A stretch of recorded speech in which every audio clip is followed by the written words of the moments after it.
Fala galera, tudo bem? John aqui, apresentando para vocês a resolução da prova da Unifimes, certo? Lá de Mineiros, né? Que foi essa prova agora ontem, do dia 8 de novembro de 2020, certo? Vamos apresentar aqui a resolução das 4 questões discursivas da prova, tá? Foi uma prova bem interessante, uma prova, o nível da prova é de moderado a alto, tá? Não é uma prova fácil, não é uma prova tranquila. Vamos mostrar aqui o que você deveria colocar nas questões discursivas, o que era necessário apresentar ali. É um projeto bem diferente, né? Para você que não me conhece ainda, eu trabalho com química nas escolas de Goiânia, tá? E tenho específicas nessa área das particulares do Enem. Tenho produtos particulares do Enem para as particulares de Goiás e tenho também produto Enem, tenho um pacote aí de top 10 do Enem. E tenho um Instagram onde eu trabalho com muita divulgação, @química do John, e no YouTube também, né, com vídeos, aulas todas as semanas. Beleza? Sem delongas, vamos começar a resolução. A primeira questão da prova, ela vai aparecer na sua tela aí agora. Ele fala que os oligoelementos ou microminerais, como o ferro e o zinco, são micronutrientes inorgânicos de que o corpo necessita em pequenas quantidades. Uma dieta balanceada fornece a variedade e a quantidade de nutrientes adequados às funções metabólicas do corpo. O feijão preto, por exemplo, ele contém cerca de 2 miligramas de ferro em 100 gramas de alimento. Considerando os elementos químicos mencionados no estado fundamental, ele citou ferro e zinco. Indique qual é o que tem maior raio e o que tem o menor número de nêutrons. Vamos lá? Vamos lá? Vamos resolver esse negócio aqui? Gente, primeiro tema, propriedades da tabela, né? Na nossa primeira questão aí, propriedades da tabela. Então, ali, você tem ferro e zinco, né? Então, na nossa primeira questão, vamos lá, na tabela periódica, lá no quarto período, beleza?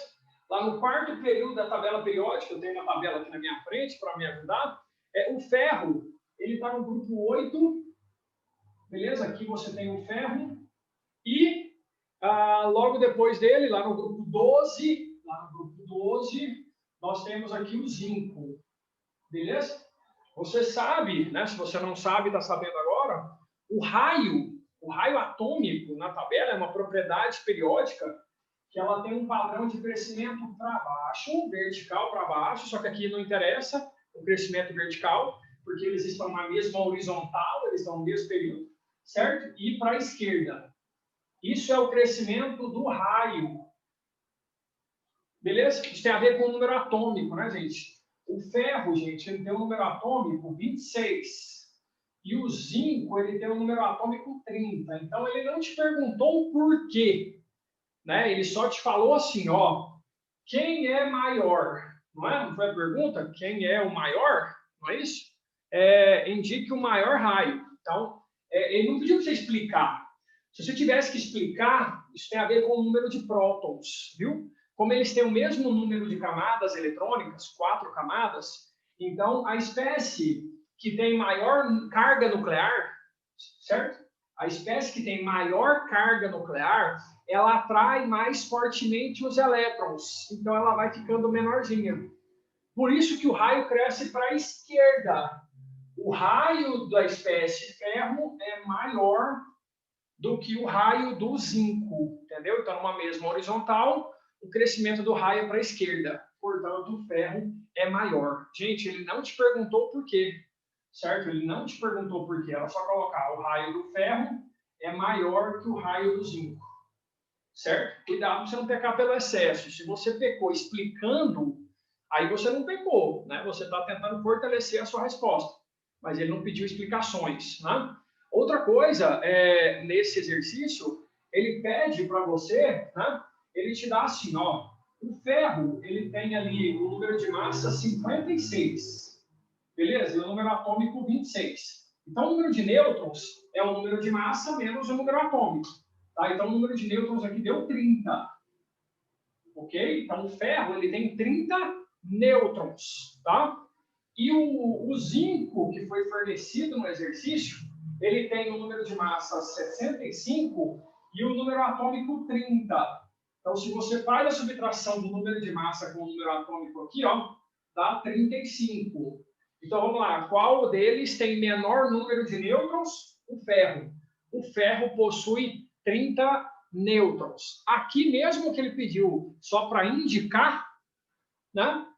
O que tem? Peca pelo excesso. Ah, indiquei. Quem é o que tem menos nêutrons? É esse.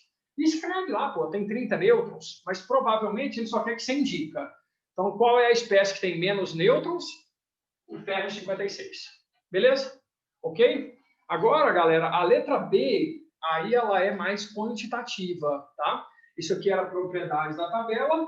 E a letra B, ela tá ligada à teoria atômico-molecular, aquela relação de mol com massa. Tá? Então, aqui, ó, se você quiser dar uma olhada no... Se tiver contato aqui, ó, ele fala no exercício que a cada 2 miligramas de ferro, né, 2 miligramas de ferro está presente em 100 gramas de alimento. Agora ele está perguntando para a gente assim, ó, vamos lá, considerando o número de Avogadro, 6 vezes 10 vezes 3, e a massa molar ele aproximou para 56, calcule o número de átomos de ferro presente em 500 gramas de feijão preto, não em 100. Tá, então em 500 gramas, entendi. Então vamos lá. Aqui, eu só ampliei aqui para ficar mais fácil para a gente. Vamos abrir um espaçozinho aqui, ó. E aí ele falou assim, ó, são, na letra B agora, letra B, são 2 miligramas de ferro para cada 100 gramas de alimento. Não é? Beleza.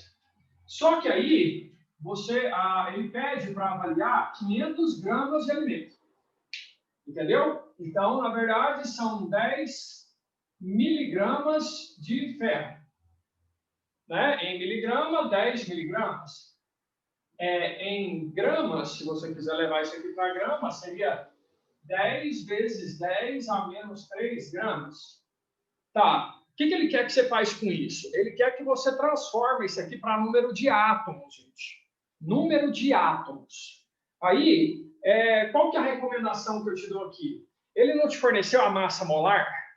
O que é a massa molar? O que é aquele 56 lá que ele te deu? É a massa correspondente a 1 mol, ó. A massa molar é a massa correspondente a 1 mol de átomos de ferro.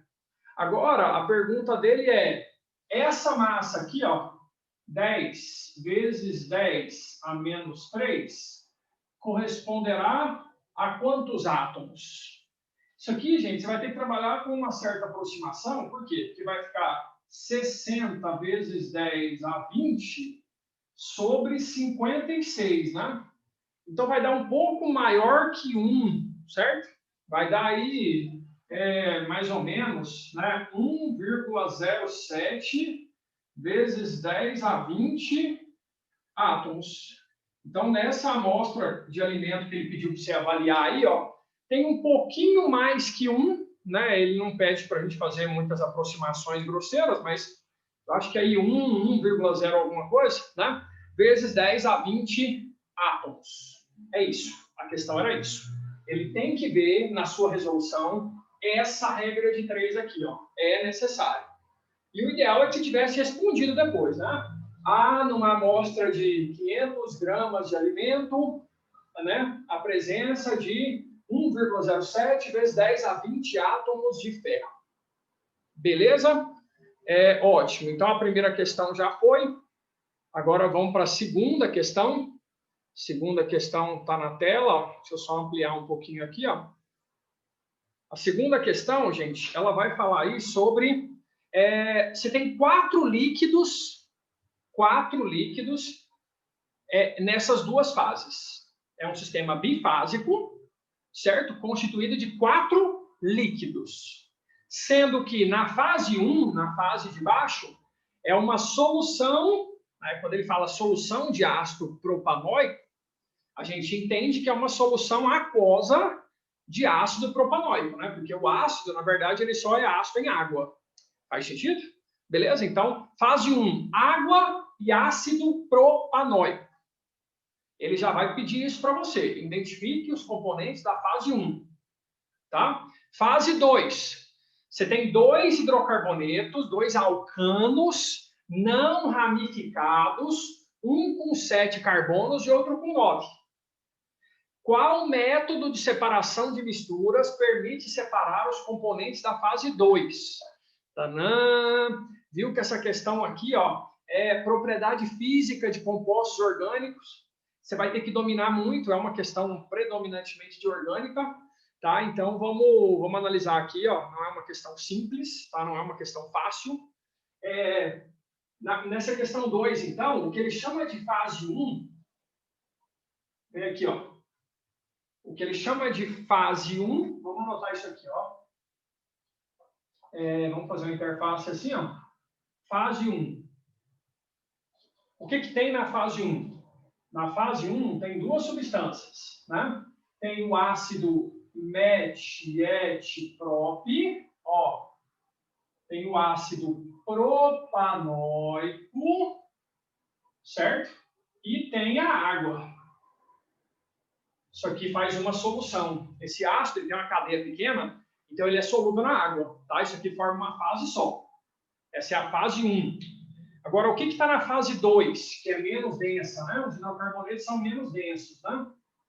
Do que a água, do que soluções aquosas, tá? Geralmente. Então, na fase 2, ele fala que tem 2 alcanos, sendo que um tem 7 carbonos e o outro tem 9.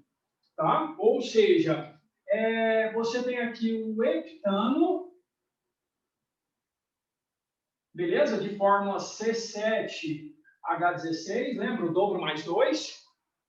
E tem o nonano aqui, ó, non de 9. Que aí é 9, o dobro mais 2, 20. Certo? Cadeia normal, né? A cadeia não é ramificada. Então, a primeira coisa, na letra A, quem são os componentes da fase 1? Ácido propanóico e água.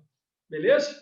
Na letra A, então, você já começa assim. Fase 1, ácido propanóico e água. Agora, fase 2, como é que eu separo a fase 2? Gente, aí vai complicar um pouquinho. Por quê? Porque, olha só, isso aqui, ó, não é uma mistura de líquidos e é uma mistura homogênea. Gente, como é que você separa uma mistura homogênea de líquidos? Você vai separar por destilação fracionada, tá? Destilação fracionada. Para separar líquidos miscíveis, isso aqui é uma solução, gente. São líquidos miscíveis, eles se misturam. A temperatura de ebulição deles não é tão diferente, tá? É um pouco diferente.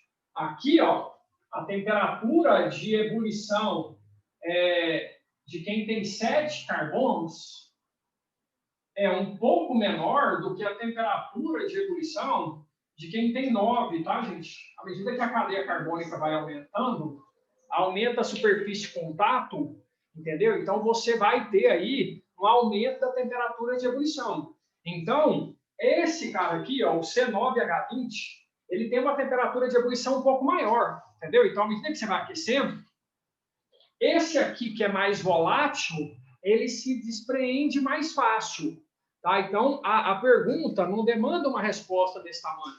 Ele só quer saber qual é o método de separação dessa fase 2. Você vai escrever só destilação fracionada, só. Não tem que ficar explicando, uma vez que ele pediu só qual é o método. Beleza? Letra B. Explique levando em conta a teoria de Arrhenius. O que é a teoria de Arrhenius? É aquela teoria que o ácido em água libera H+, é aquela teoria que base na água libera OH-, certo? Ele quer saber por que o composto C3H6O2, o ácido propanóico, presente na fase 1, ele é classificado como ácido. E depois ele quer saber por que o etanoato de metila é considerado o isômero funcional desse composto. Tá? Eu não compartilhei aí com você, né? Presumindo que você tivesse a prova, na verdade o John esqueceu, né? Então, olha lá, ele quer saber por que esse ácido é ácido, segundo Arrhenius, e por que o etanoato de metila é um isômero de função do ácido propanóico. Tá? Desculpa aí não ter compartilhado. Aí, vem cá. Então, a letra B. Gente, você viu a densidade das questões? São questões, assim, o grande lance é que tudo ele pede muito é para citar, né? E não para explicar. Então, isso facilita a vida, né? Então, vamos lá. Letra B, ela começa assim. Por que o ácido propanóico é ácido? Você poderia explicar. Ele não pediu para explicar no formato de equações, né? Só explicar. Você pode explicar, vamos lá, essa substância, ela é ácida porque em solução aquosa ela ioniza, entendeu? Você pode explicar só de forma discursiva. Essa substância é ácida porque em solução aquosa ela ioniza, liberando como único cátion o íon H+. Eu acho até pertinente ele pediu para explicar. A explicação é importante você discorrer sobre. Porque talvez se você só deixar uma equação solta aqui, talvez não seja convincente. Tá? Então, uma coisa é explicar utilizando equações. Tá? Você pode usar a equação como sustentação. Outra é simplesmente explique. Então, o que eu faria aqui nessa letra B? Eu colocaria a definição de Arrhenius. O ácido propanóico ele é ácido por quê? Porque em solução aquosa ele vai ionizar, usa a palavra ionizar, porque o corretor fica em delírio, tá? Formando como único cátion o íon H+, tá? O íon H+, ou H3 ou mais, entendeu? Então, algumas palavras que não podem faltar na sua definição, hein? Utilizar a palavra água, utilizar a palavra ioniza e utilizar o quê? A formação do H+, certo? Beleza. Agora, ele está te perguntando assim, ó, por que o ácido propanóico, vem, gente, 1, 2, 3, ácido propanóico, ó, ele é isômero de função do etanoato de metila. Aí você teria que saber quem é o etanoato de metila. Precisava ter esse domínio, tá? Nessa questão era fundamental que você tivesse esse domínio sobre o etanoato de metila é esse. Vamos lá, gente. Os dois possuem a mesma fórmula molecular, não é? C3H6O2. Então, eles são isômeros? São isômeros. De quê? De função, porque pertencem a funções diferentes. Ácido carboxílico e éster. Então, para essa questão, o porquê deles serem isômeros funcionais, vamos lá, porque eles possuem a mesma fórmula molecular, certo? Mas pertencem a funções diferentes. Então, aqui, se você não apresentar para o corretor a fórmula do etanoato de metila, provavelmente ele vai te tirar nota, né? Porque você não demonstrou muito conhecimento. Você foi mais ou menos pelo texto, foi dando um jeitinho ali, e jeitinho geralmente não vai ser a nota máxima. Beleza? Então tá. Então vamos lá. Essa finalizou. Outra questão muito boa, ao meu ver aí, muito boa. Tá? E agora vamos para a próxima. Ó, também é uma questão de orgânica, que vai falar sobre o limonemo. Conhece o limonemo? Ele é uma substância química natural, encontrado aí aonde, hein? É encontrado em sucos cítricos e em outras plantas. É o principal componente do óleo, né, da casca do limão, e por ser volátil é responsável pelo cheiro que essa fruta apresenta. Sua estrutura está representada a seguir. Essa aí é a estrutura do limonemo, tá? Essa questão é a questão 3 da prova. E aí lá, ó, ele fala assim, ó, indique primeiro o número de átomos de hidrogênio. Gente, vamos lá. você tem aí um anel, que não é um anel benzênico, né? É um ciclo que tem uma insaturação. Vamos lá, galera. Esse símbolo aqui, ó, é uma ligação, certo? Isso é uma ligação, só que com projeção para dentro do papel. Mas não interessa, tá? Se eu fosse planificar aqui, ó, seria isso, ó. Tá? O que é interessante aqui? Ele quer que você conte os hidrogênios, tá? Então, aqui, se você quiser contar os carbonos e tal, mas não tem necessidade, né? Porque, ó, 1 carbono, 2, 3, 4, 5, 6, 7, 8, 9, 10. Então, eu sei que tem 10 carbonos, mas ele não quer isso, né? Então, ele quer os hidrogênios. Então, vem cá. Se aqui tem uma ligação, falta 3 hidrogênios. Se aqui tem 2, falta 2. Aqui já tem 4. Aqui tem 3, falta 1. Aqui tem 2, falta 2. Aqui tem 2 ligações, faltam 2 hidrogênios. Aqui tem 3 ligações, falta 1. Aqui falta 2. Aqui já foi, aqui tem 3. Então, 3, 5, 6. 7, 8, 9, 10. 11, 12, 13, 16. Então, resposta. Quantos hidrogênios possuem essa fórmula aí do limonemo? 16. Depois ele pergunta, nessa mesma questão, o número de ligações π.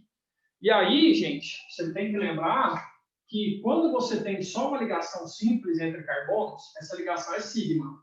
Agora, quando você tem uma ligação dupla entre carbonos, você lembra que uma é sigma e a outra é π. Nesse caso, como tem duas regiões de dupla, olha aqui, ó. Então, tem uma ligação π aqui em cima e tem uma ligação π aqui embaixo. Ele só perguntou quantas. Quantas ligações π? Show. Tá? 2 ligações π. O que mais? Explique, considerando a polaridade da molécula. Esse item é um item que parece muito com o Enem.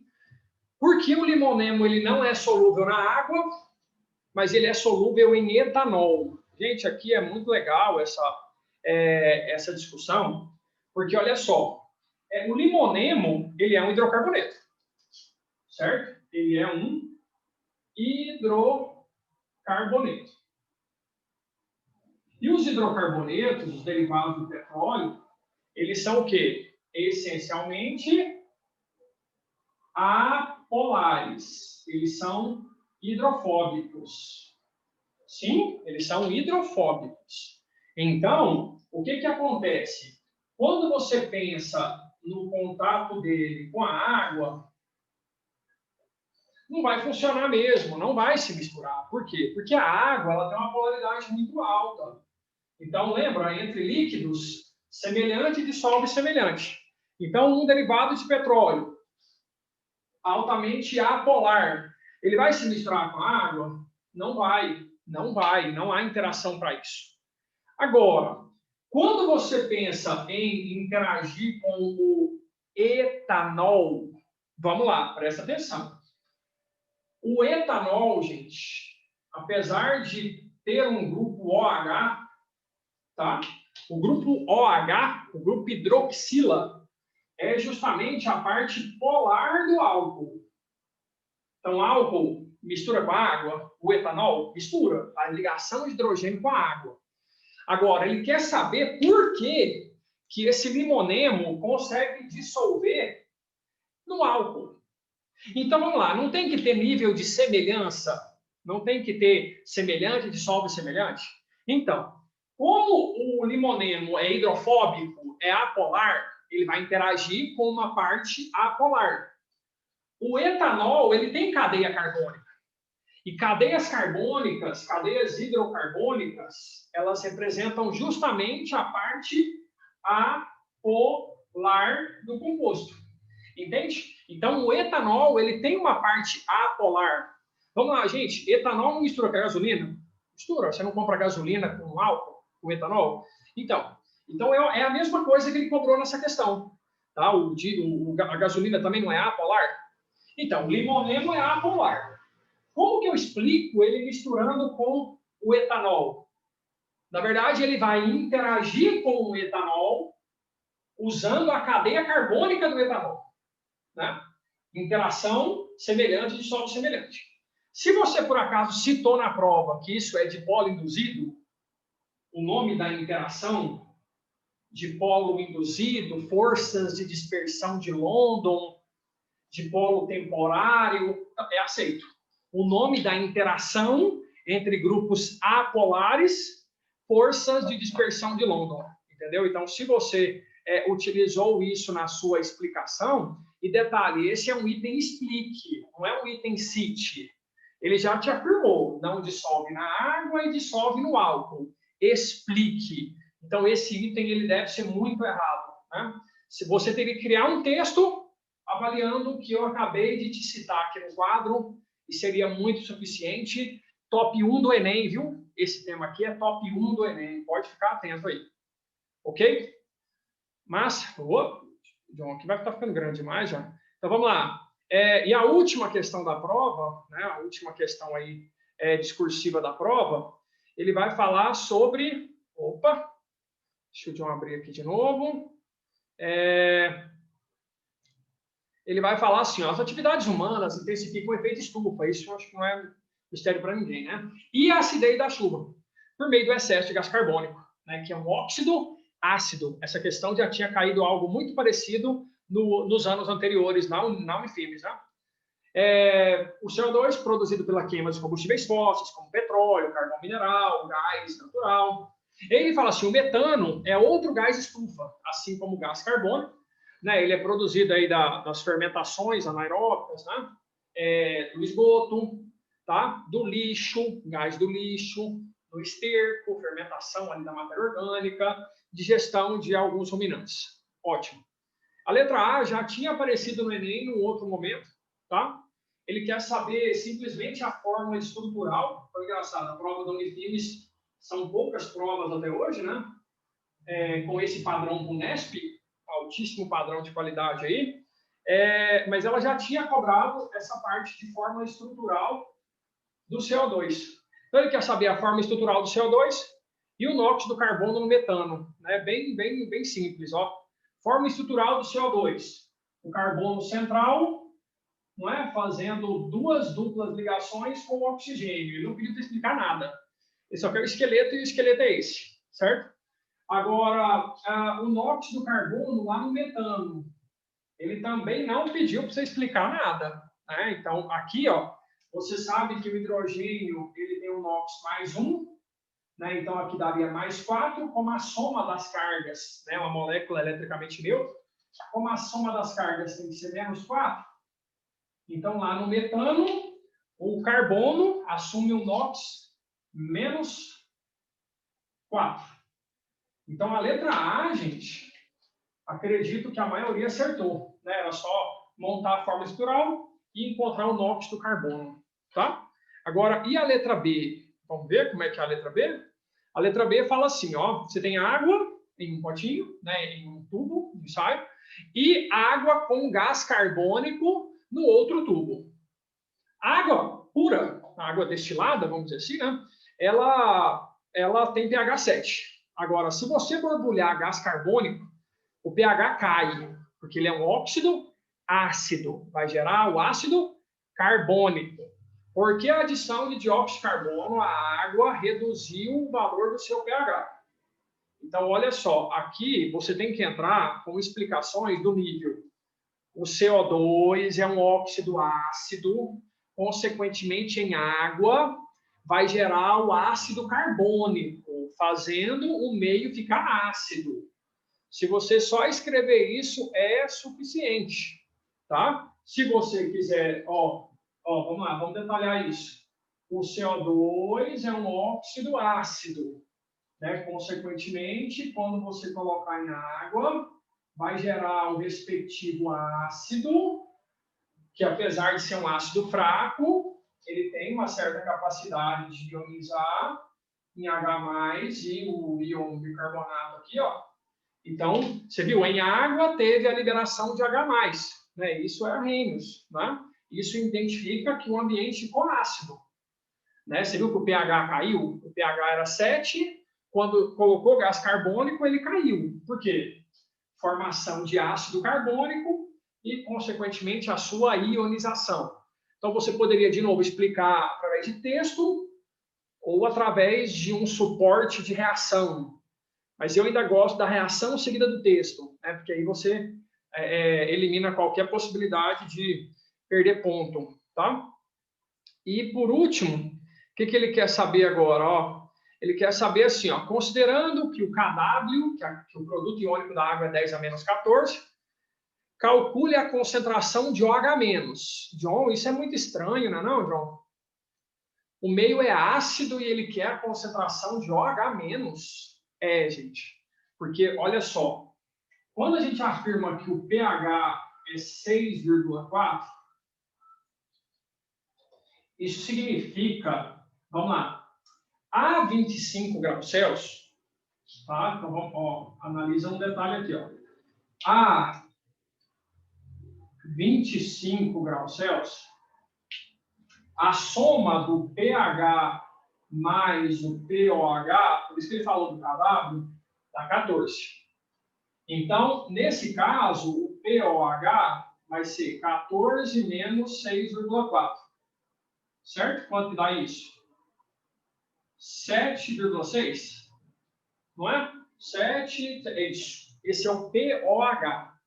Aí você fala, tá, John, e daí? E daí, que quando você vai calcular a concentração, ou melhor, você pode fazer assim, ó.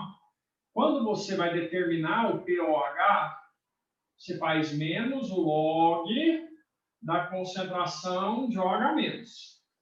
Certo? POH é menos log de OH-. Log na base 10. Então, o que significa isso? Significa que a concentração hidroxiliônica ela é calculada assim, ó, 10 elevado a menos o POH. A concentração de OH- é calculada desse jeito. 10 elevado a menos POH. Como o POH é 7,6, então a concentração hidroxiliônica ficou essa, ó. John, tem que calcular isso? Você é doido? Não, não tem que calcular isso. Tá? Ele perguntou assim, ó, qual é a concentração de OH- no tubo 2? A concentração de OH- é 10 elevado a 7,6. É um número muitíssimo pequeno, por quê? Porque o meio é ácido, né? Levemente ácido. Tudo bem? Gente, espero ter ajudado, né? Esse trabalho, a maioria dos professores não fazem, né? Essas provas acabam que o aluno fica muito desamparado, não tem um gabarito, né? Não é emitido gabarito oficial, então sempre eu vejo essa necessidade, né? O aluno tem essa carência, então tá aí, tá? Eu fiz de coração, né? Não estou cobrando nada por isso, na verdade, assim, o que eu cobro de vocês é me ajudar, né? Na divulgação de todos esses trabalhos, né? Do meu Instagram, do meu YouTube, do meu Telegram. E conte comigo nas próximas, né? Daqui uns dias tem outra Unifimes, tem o NIRV, tem o Evangélica, tá? Precisando de mim, você sabe que pode contar. Beleza, beleza? Beijo, beijo. Fica com Deus. Qualquer coisa, deixa um comentário comigo aqui no YouTube ou lá no Instagram, tá? Tchau! Até mais!